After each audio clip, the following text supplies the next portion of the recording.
he actually said that I was impressed with was they were talking about college tuition and, student debt, which I believe all four of us have. Is that correct? Yep. So, I have. yeah, I do. But he said something, and it was actually probably his funniest line, and paraphrasing it, it was something to the effect of, we were proud of our daughter when she graduated high school, but it seems we're going to be proud of her every day for the next 30 years. Every month is what he said. We'll be proud of her every month for the next 30 years. Yeah, paying for, college. And that is something that needs to be addressed in this country, and I only hear the Democrats talking about it. I agree. Maybe I've missed something, but I've paid pretty close attention to the debates. I don't recall much, if anything, being said about student debt and college tuition and things like that. No, I take that back. I think it was Rand Paul last time. He said something about technical colleges or something.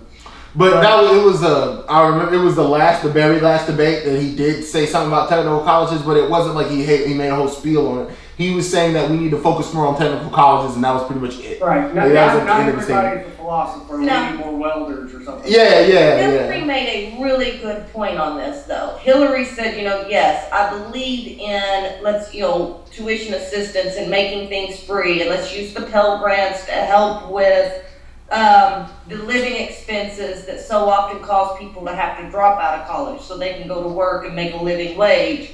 But she also said, while I am for those things, I don't want to pay for Donald Trump's kids to go to college. And she has a major point there. Where do we draw the line as to who goes to college for free and who doesn't? Where is that line?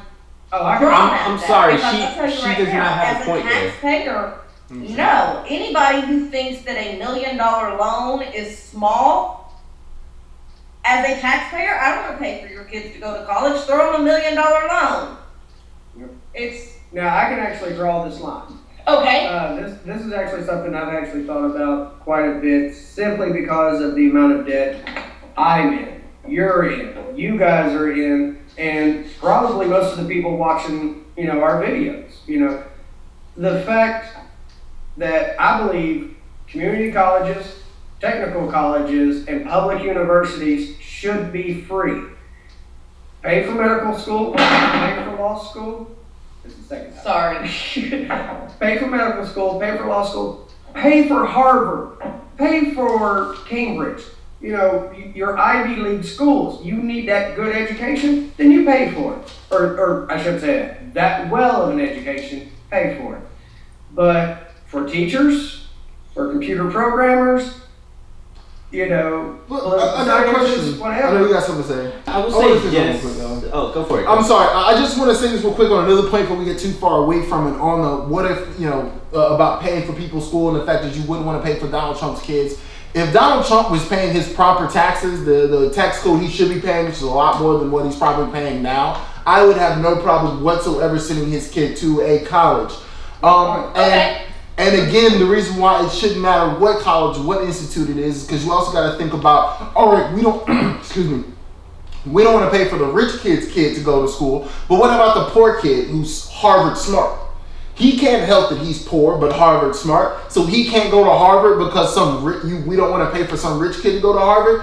But the schools have scholarships for that. But if a poor kid is Harvard smart, Harvard will pay for him to go there because they want those people. But not all of the time. So what I'm saying is you also have to open up and supplement these people. So maybe may not pay for the whole Harvard scholarship, but pay for at least half and make sure that he is up there so that Harvard doesn't have to be like, oh, well, we have to pick him or this guy.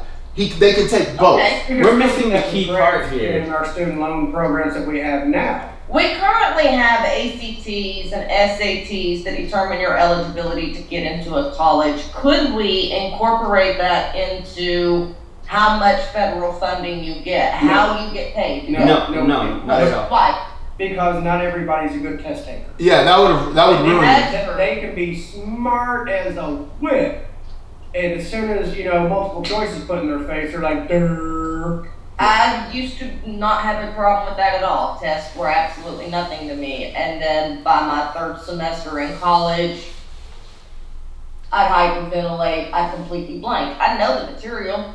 I was one of the, top programmers, coders in my class, but the minute you put, paper in front of me and say write code, Right, which is why I say we couldn't test like that, or we couldn't give benefits like that. But what we could do is still have the student loan program, the Perkins loan, the Pell Grants, and, federal subsidies for those. But anybody who's going to, Eastern Kentucky University, Lexington Community College, BCTC, whatever it's called now. Kentucky got this right.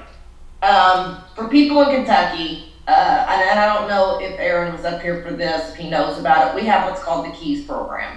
Yeah, I think I got some KEYS scholarship money. You got KEYS money? I think Kentucky got this right. I think it needs to be expanded. I think it needs to grow, and I think it needs to, become a, national kind of thing. But in Kentucky, it is every A that you make in high school is worth $350 per semester for college. Every B you make is worth $250 per semester in college. These get totaled up, they get summed up. Your ACTs, you get so much for those. I think my ACTs were $1,600, I think. That's what you made off your ACTs? Yes. Jeez. Per semester for college. They had to be used within 5 years of graduation, and guess who didn't do it? But, I would have went to college for free based on my performance, based on my grades. So I don't whether want us to get too far off or not. I was just stating that because I just didn't want us to be like, oh, well, these people can get it and these people can't. We just don't need to have those kind of mentalities. It doesn't matter. It doesn't matter whose child you are. If you are a child in the United States, you should be able to go to college and not be in debt afterwards, no matter who your parents are, regardless. I can almost agree with that. I think that if you are a child who has proven a willingness to learn, has proven a willingness to work for it, we should prove a willingness to give them an education and get them into the job market, which is why I think Kentucky got this right. We're talking about starting from 9th grade through 12th grade. I had 4 years to prove, A, I was smart, B, I'm willing to put forth the work. I'm worth the money that the taxpayers were going to pay for me. Mm-hmm. And I think that that's the right way to go. If it's Donald Trump's kids and they've gone out and they've proven that they're willing to go to college, they're not just gonna, go for a semester and drop out, But now, unfortunately, we've gone off on a mess. Hold on a second. But I would like to hear Jason's opinion because I think he's the only one of the four of us still in college. I am still in college, but there's a fundamental element that is missing in this whole discussion. And it was missing in Hillary's talking point because she's made that point before. It's just a point that she throws out to try and combat Bernie's plan. And her plan, neither one of their plans, nobody plan on stage goes for private colleges. Mm-hmm. They're just for public institutions. Okay, so her saying she doesn't want to send Donald Trump's kids to college, well, guess what?